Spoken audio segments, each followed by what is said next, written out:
বিয়ের পূর্বে কোন মেয়ের সাথে কথা বলবি না, খবরদার, তোর যোগ্যতা নেই ওর সাথে কথা বলার। তুই কে রে? বামন হয়ে চাঁদের দিকে হাত বাড়াবি না। আমার বোনরা চাঁদ। ওয়াল্লাহি যেদিন ইসলামী শাসন আসবে, যেদিন ইমাম মেহেদী আসবে, যেদিন ঈসা আলাইহিস সালাম আবার আসবে, ওনার বন্ধের উপর যারা হাত দেবে উনি হাত কেটে ফেলবে। তুই বামন হয়ে চাঁদের দিকে হাত বাড়াইস না। আমার বোনরা চাঁদ। ইসলাম মেয়েদেরকে চাঁদ বলেছে আর তোকে বামন বলেছে। বেটা তুই বেটা ছেঁড়া খাতা শুয়ে লাখ টাকার স্বপ্ন দেখিস, বিয়ের আগে মেয়ের গায়ে হাত দিস? তোর সাহস কত? তোর সাহস কত? তুই জানিস না মুহাম্মদ সাল্লাল্লাহু আলাইহি সাল্লাম বলছে নেক স্ত্রী দুনিয়াতে যা আছে ওর চেয়ে বেশি উত্তম। তুই কি করে ওর গায়ে হাত দিস বিয়ের আগে? তোর সেই যোগ্যতা আছে বল? তোকে আল্লাহ জাহান্নামে ফেলবে, তোকে আল্লাহ জ্বলন্ত আগুনে নিক্ষিপ্ত করবে, তোর শরীর পচবে, তোর শরীরের গন্ধে জাহান্নামীরা থাকতে পারবে না। তোকে আল্লাহ এত নিকৃষ্ট শাস্তি দেবে কেন? কারণ তুই এত বড় জঘন্য কাজে লিপ্ত হয়েছিস। আমারে বুঝাস না মেয়েরা খারাপ, মেয়েরা খারাপ। আমি তো এত খারাপ দেখি না। তুই কোথায় তো খারাপ দেখিস? আমি তো দেখি তুই বেটা টেনে পড়িস মাত্র। তোকে আমি ছোট করে দেখছি না বেটা। তুমি বের হও, ছবি পাঠাও, নাহলে হাত কেটে ফেলবো আমি। দেখো আমি বিষের বোতল নিয়ে আসি, ছবি পাঠাও। তুই বেটা আমার বোনটাকে বেটা ফুসলেছিস বেটা। ফাজিল, মেয়েরা খারাপ, মেয়েদের খারাপের কারণে দুনিয়া। তুই কে রে? তুই কি মেয়েরা খারাপ? শোন, আমাদের গ্রামে প্রবাদ আছে, ধর্মীয় কথা না এটা। এখন যেটা বলছি এটা প্রবাদ, এটা ধর্মীয় কথা না। কোন মেয়ের যদি একবার হাঁটুর উপরে কাপড় উঠে আর নামে না বেটা। তুই উঠাইছিস হাঁটুর উপরে কাপড়, ও উঠায়নি। হাঁটু পর্যন্ত তুই উঠাইছিস আর এখন সে নামাচ্ছে না। তুই মনে করিস তুই বেঁচে গেছিস না? তুই মনে করিস তুই জিনাই জেনা না? না বেটা, ও তোর সাথে জেনা করেছে, এরপরে তোকে বাদ দিয়ে আরেকজনের সাথে করবে, আরেকজনের সাথে করবে। আর তুই সূচনা, তুই ওকে শিখেছিস, এটা সব গুণা তোর উপরে আসবে। তুই নিজের ছোট পাপিষ্ট মনে করিস না? তুই মনে করিস কি হয়েছে, আমি তো একটা চুমাই নিছি। আমি তোকে বলছি ছবি তুলে পাঠাও, টয়লেটে যাও, ব্লাউজ খুলে ছবি তুলে পাঠাও, জামা খুলে ছবি। ফাজিল, আল্লাহ তোকে হিদায়াত দিকে। আমিন। ভয় পা, আল্লাহকে ভয় পা। ছোট ভাই আমার, সবাই বুড়া হয়ে মরে না, বহু মানুষ যৌবন্ত অবস্থা যায়। ছোট ভাই আমার, তোর ঘরেও বোন আছে, ভয় পা, আল্লাহকে ভয় পা। তুই এত বড় অপরাধে লিপ্ত হইস না। তুই মেয়েদের হাঁটু পর্যন্ত কাপড় তুলিস না। খবরদার, তুই এটা করিস না। মানুষ তো বেশি নাই, তারপর আলহামদুলিল্লাহ সবাই যেহেতু ঘরোয়া পরিবেশে। বলেন তো কোনো মেয়ে, আপনার বয়স তখন 16 বছর ছিল আর কি। আচ্ছা যান, কোনো একটা 14 থেকে 18 বছরের মেয়ে আপনাকে বলছে চলো আমরা একসাথে থাকি, বলেন 1 লাখ একটা পাবি না। 1 লাখ আমি বলে দিচ্ছি। চ্যালেঞ্জ হলে আসিও, তুমি প্রমাণ করে দিও। যাও।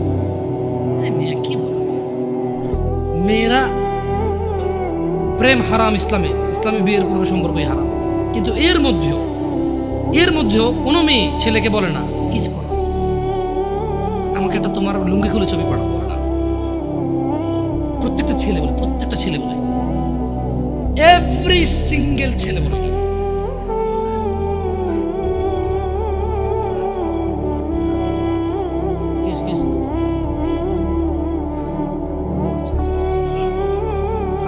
ঠিক আছে, বন্ধ করবো। জানানো না, মানুষকে কষ্ট দিন না, জানা বন্ধ করবো। আপনার সাউন্ডটা আরো একটু করি, কেমন? মানুষজন যাতে কষ্ট না পায়, কেমন? কারণ সবাই বাধ্য না তো। না ঠিক আছে, না জানালাগুলো বন্ধ করে দেন, মানুষ যাতে কষ্ট না পায়, কারণ সবাই তো বাধ্য না। আর সাউন্ড সিস্টেমটাকে আরো কি করবেন, মানে এরপরের হালাকা না, নিচে আপনি মাইক লাগাবেন, মাইকের সাউন্ড লিমিট করবেন। আপনি দেখেন, এটা তো টেকনোলজিক্যাল ব্যাপার, রাইট? আমি আপনাদেরকে অনুরোধ করবো, এরপরে আরো অনেকেই আসবে, রাইট? প্রতি মাসেই হয়তো আসে। আপনাদের যেখানে যারা বসে, সংশ্লিষ্ট ওই এরিয়াতে যাতে সাউন্ডটা সীমাবদ্ধ থাকে। নিচতলায় তো আর এখানকার সাউন্ড যাবে না, নিচতলায় আলাদা একটা সাউন্ড ওই যে লাগাই দেন, মাইক্রোফোন লাগাই দেন, মানে স্পিকার, সরি। নিচতলায় কি আরেকটা, আর মাটিতে বাড়ি দিলে কে চেতে ওঠে, ওটা তো ভয়। যাই হোক, তো তোমরা এই অন্যায়টা করবা না। আর যদি তোমাদের মনে হয় যে না, তোমাদেরকে কোনো 16 বছরের 17 বছরের যুবতী মেয়ে বলছে যে মানে আজে বাজে অফার করছে, আমাকে বলিও। আমার ফেসবুক আইডি তো জানাই আছে না, আমাকে বলে ভাই ভাই ভাই এক আজব ঘটনা ঘটে গেছে ভাই, 16 বছরের মেয়ে আমাকে বলতেছে আজে বাজে কথা। না, কাঁটা দিয়ে কাঁটা তোলা লাগে সবাই বলে, কিন্তু কাঁটা দিয়ে কাঁটা তোলা যায় না। ঘিও সোজা আঙ্গুলেই নিতে হয়, না উঠলে বাঁকা করা যায় না। বাঁকা করলে উঠবে, কিন্তু অন্যায় করতে হবে। সোজা আঙ্গুলে ঘি উঠে না, বাঁকা করতে হয়। যারা বলে তারা কিন্তু বাঁকা মানে আঙ্গুলটাকে বাঁকা করবে বলে না, পদ্ধতি চেঞ্জ করবে বলে। আমার মনে হয় কিছু জিনিস পরিবর্তন হওয়া উচিত। অ্যাজ এ উদাহরণ উদ্ধৃতি হিসেবে ভালো ফ্রেশ জিনিস আসা উচিত, যেটা যেমন ওই কথা বলছিলাম শবে বরাত নিয়ে এক জায়গায়। আমি বললাম যে শবে বরাতের তো আরবি ট্রান্সলেশন লাইলাতুল কদর হয়, এটা তো রমজান মাসে হয়, রমজানের আগে হয় না। একটা পর্যায়ে এগ্রি করার পরে বললাম যে ঠিক আছে, তাহলে করাই ভুল না হলে বলাই হলেও ভুল আছে। তার মানে কিছু উদাহরণ উদ্ধৃতি দেখা যাচ্ছে যে আপনি মিনিং ভুল নাই, কিন্তু বলাই হলেও ভুল আছে, অথবা ভুল বের করা যেতে পারে, অথবা যে উদ্দেশ্যে বলা হয় উদ্দেশ্যগুলো ভালো না। তো যারা বলে সোজা আঙ্গুলে ঘি না উঠলে আঙ্গুল বাঁকা করতে হয়, ওরা কিন্তু আপনাকে বলে না যে আঙ্গুলটা বাঁকা করেন। ওরা বলছে সোজা আঙ্গুলে না উঠলে, তার মানে সোজা আঙ্গুলে উঠে। আপনাকে কিন্তু ওরা এটা বলতেছে না যে আঙ্গুল সোজা রেখেই উঠাইতে হবে, বলে বাঁকা করতে, তার মানে পদ্ধতি চেঞ্জ করতে, তার মানে হারাম পথ অবলম্বন করতে। প্রয়োজনে কঠোর হবেন কারো প্রতি, প্রয়োজনে নিজে ভুল সিদ্ধান্ত নেবেন, ওরে দেখেই ছাড়বেন, খাইছি তোরে, এই টাইপের। আবার কাঁটা দিয়ে কাঁটা তোলা আসলে যায় না, কাঁটা দিয়ে কাঁটা তোলা যায় না। এটা মানে কি একজন লোক খারাপ, আপনি তারে পারতেছেন না, এবার আর খারাপের হায়ার করছেন যে ঠিক আছে তুই তারে বুঝা, আমি তো পারতেছি না, এবার ওই বুঝাই দেব, ঠান্ডা করে দিব। তো এটা কেন বলছি উদাহরণ, এটা রিলেভেন্ট মানে আমাকে নিয়ে আসছে আধুনিক সমাজে যুব সমস্যার সমাধান নিয়ে কথা বলতে। আমি নিজে তেমন মানে কাঁটা দিয়ে কাঁটা তোলার মতো অবস্থা হয়ে গেছে, কি সম্ভব নাকি? মানে এরকম তো ওহি আসে নাই আমার জন্য যে এরপর আর আমার ভুল হচ্ছে না। আল্লাহ আশ্রয় দিক ভুল থেকে, চেষ্টা করবো সবাই আমরা ইনশাআল্লাহ। তো যখন আসলে যুবকদেরকে নিয়ে কথা বলতে চাই বলি, কারণ আমি ইয়াং, আমি আমার ভাই ব্রাদার নিয়ে কথা বলবো, খুব স্বাভাবিক। আমি আমার ভাই এবং বোনদের বুঝি, হয়তো অতটা না, অল্প কিছু কিছু, সব না।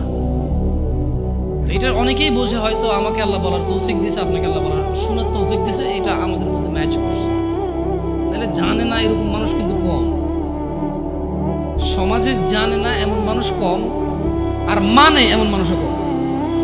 একটা জায়গায় সিমিলারিটি আছে, জানে না এমন মানুষও কম, আবার মানে এমন মানুষও কম। তার মানে অধিকাংশ মানুষ জানলেও মানে না। আমি মানে বর্তমান যুবকদের যে প্রবলেমগুলো, এগুলো শুধু যুবকদের ইস্যু না, এগুলো এখন বড়দের ইস্যু। আপনি জেনা বলেন, নেশা বলেন, এক লোক 20 বছর বয়সে সিগারেট খায়, সে 50 বছরও খায়। তো এটা আসলে কি যুবকের সমস্যা বলবেন না বৃদ্ধের সমস্যা বলবেন? It's a human problem actually. এটা মানুষের সমস্যা।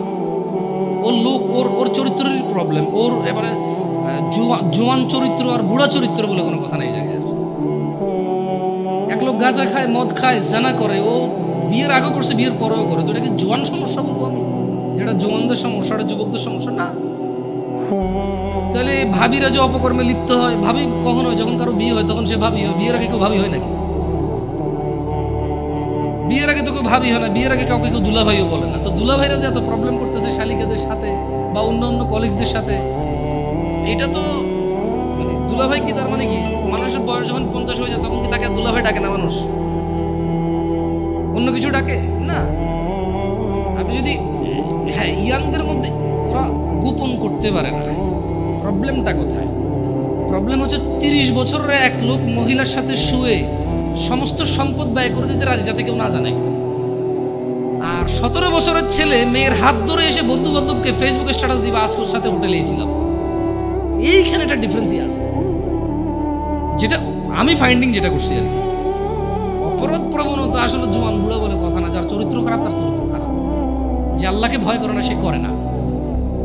প্রবলেম হচ্ছে 35 বছরের ছেলে তার কলিগের সাথে অবৈধ সম্পর্ক, মহিলার সাথে অবৈধ সম্পর্ক লিপ্ত হয় এবং সে প্রয়োজনে এখানে চাকরি ছেড়ে দেবে, জমি বিক্রি করে ফেলবে, এটা যাতে কেউ না জানে, তাহলে কেন তার সংসার ভাঙবে? আর 15 বছর একটা ছেলে যাতে তার প্রেমিকার অন্য কোথাও বিয়ে না হয়, সে মিশা মিশা বলে ওই তো আমার সাথে ছিল ভাই 7 বছর থেকে সম্পর্ক, আপনি কি কোন বিয়ে করবেন ওরে, ওর পর থেকে সরে দাঁড়াও আমার প্রেমিকা। সো একজন জিনা করে ক্লেম করে, যতটুক করে এর থেকে বাড়াই বলে, কেন? যাতে ওর সিকিউরিটি হয়, এ মেয়ের যাতে অন্য কেউ বিয়ে না করে, ওই বিয়ে করে।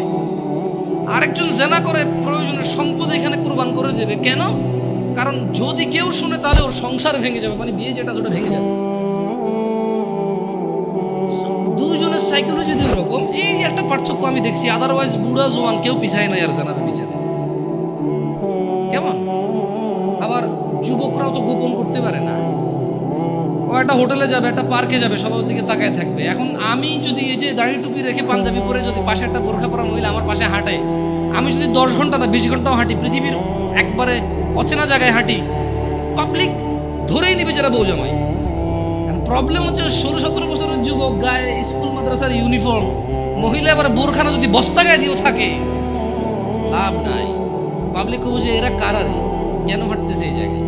এই কিছু প্রবলেম ফাইন্ডিংস হয় ইজিলি, কেমন? আদারওয়াইজ সব মানুষই এখন ব্যাখেয়ালি। আফসোস লাগে কোন যুবকের জন্য, যে যুবক তার যৌবন আল্লাহ দিছে, তার মেধা আল্লাহ দিছে, যে যুবতী তার যৌবন আল্লাহ দিছে, মেধা আল্লাহ দিছে, কি একটা তর তাজা বয়স, এটা টাটকা ব্রেন, সুবহানাল্লাহ, একদম ফ্রেশ ক্লিন, এত পাপে জর্জরিত না, পাপ করে জং ধরে যায় না, এমন একটা হৃদয় আছে আল্লাহ ওকে দিছে। এটা সুবহানাল্লাহ, ওই হৃদয়টা দিয়েও সে অনুভব করে না আল্লাহকে এবং দ্বীনকে। সে উদাসীনতায় সে তার সময় পার করে কার মতো? যেই লোকটা 50 বছর বয়স অপরাধ, চুরি, মিথ্যা কথা, জানা, ব্যভিচার, বাপ্পার সাথে অন্যায় অবিচার, মানে হারাম খাওয়া হতে ইচ অ্যান্ড এভরি হারাম যেটা আল্লাহ নিষেধ করছে সেটা সে দৌড়ে দৌড়ে গিয়ে আগলে নিছে, যেটা আল্লাহ হালাল বলছে সেটা সে ভাগতেছে, সে পলায়ন করতেছে। 50 বছর তার বয়স। জং ধরা হৃদয়ের মানুষ যেমন বেখেয়ালি, আর 16 বছর, 20 বছর, 22 বছর, 25 বছরের যুবক ভাই অথবা যুবক বোন ওর মতোই উদাসীন। এই জিনিসটা আমাকে কষ্ট দেয়। তোমার হৃদয়তে তো জং নাই, তোমার তো এখনো মানে যদি পাপ কম বেশি যাই হোক, ক্ষমা চাইলে এটা ক্ষমাকারী কে? আল্লাহর কাছে কোনো কিছুই কম না, কোনো কিছুই বেশি না।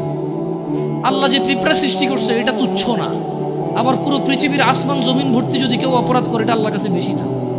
বুঝতে পারছি? মানে আল্লাহর ব্যাপারটাই ডিফারেন্ট, সুবহানাল্লাহ। আল্লাহ সুবহানাহু ওয়া তাআলার ব্যাপারটাই ভিন্ন, ওনার উদারতাই ভিন্ন। যদি পিঁপড়া পায়খানার মধ্যে যে ব্যাজ না হয় এভাবে এভাবে হাঁটে, অনেকে দেখলে ঘৃণা করে বমি করবে মহিলারা। ছোট ছোট তেলা পোকা দেখে মহিলারা লাফ দিয়ে খাটে উঠে যায়, ভয় পায়, ইয়াক ওয়াক করে ঘরে ঢুকে না।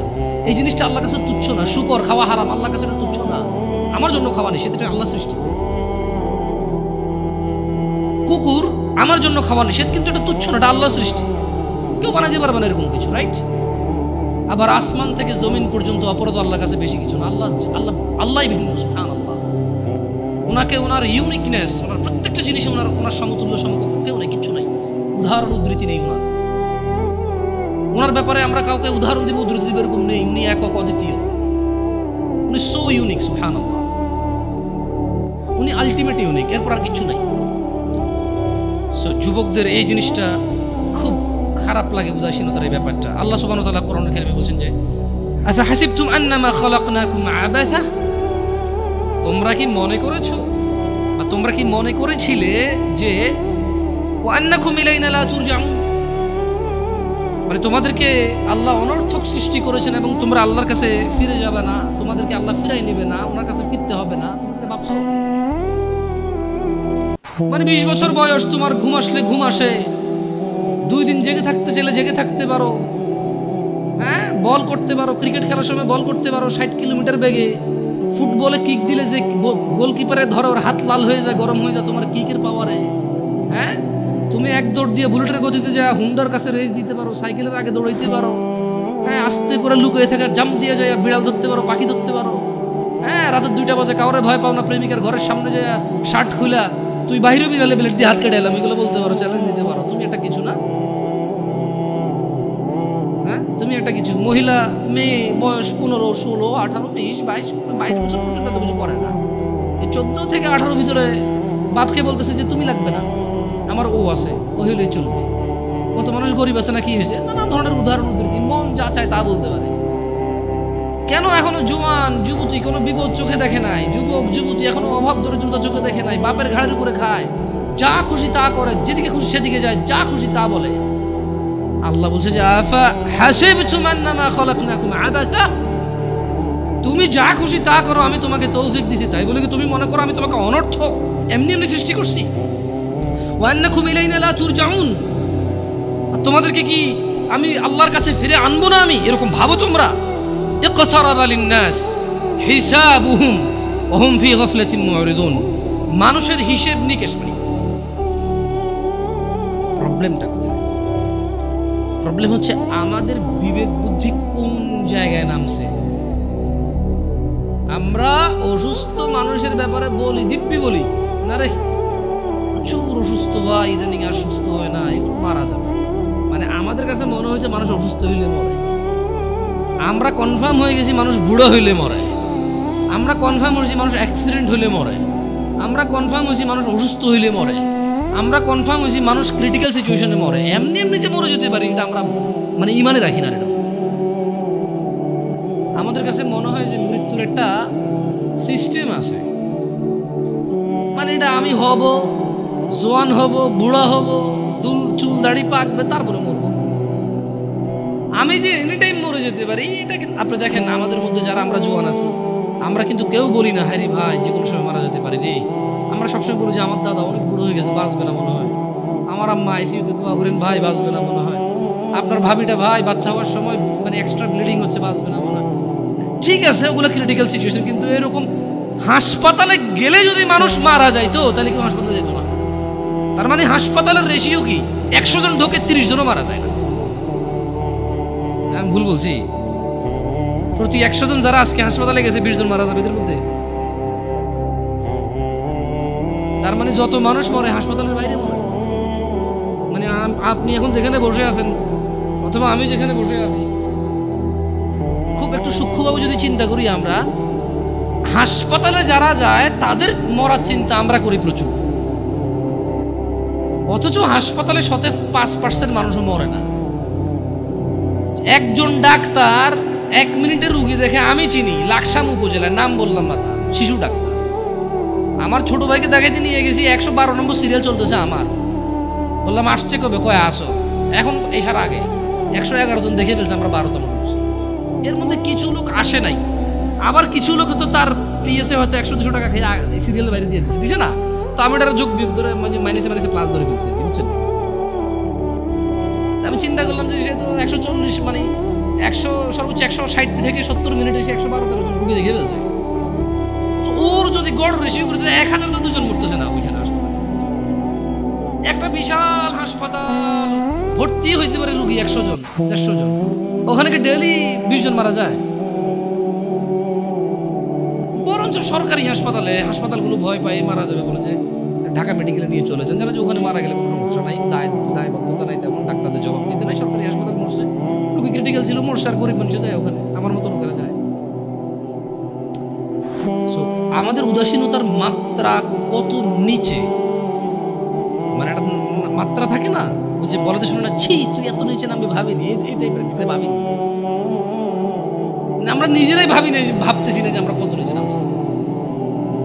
অথচ আল্লাহ সুবহানাহু ওয়া তাআলা বলেছে ইকতারাবা লিন-নাসি হিসাব, আপনি বলছেন মরার কথা, আমি আর আপনি এখানে ডিসকাস করতেছি 2023 ডিসেম্বরের আজকে 1 তারিখ, রাইট?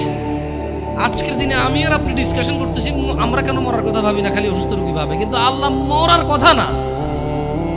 আমার বাপ চাচা মরছে, দাদা মরছে, বাবা আদম আলাইহিস সালাম হতে সবাই মরছে, যারা ছিল, আমরা যারা আছি মরবো, আমাদের পরে যারা আসে তারা মরবে, কিয়ামত পর্যন্ত যত মানুষ আসবে সবকিছু নশ্বর, সবকিছু নষ্ট হয়ে যাবে, মরে যাবে, পৃথিবীতে চলে যাবে।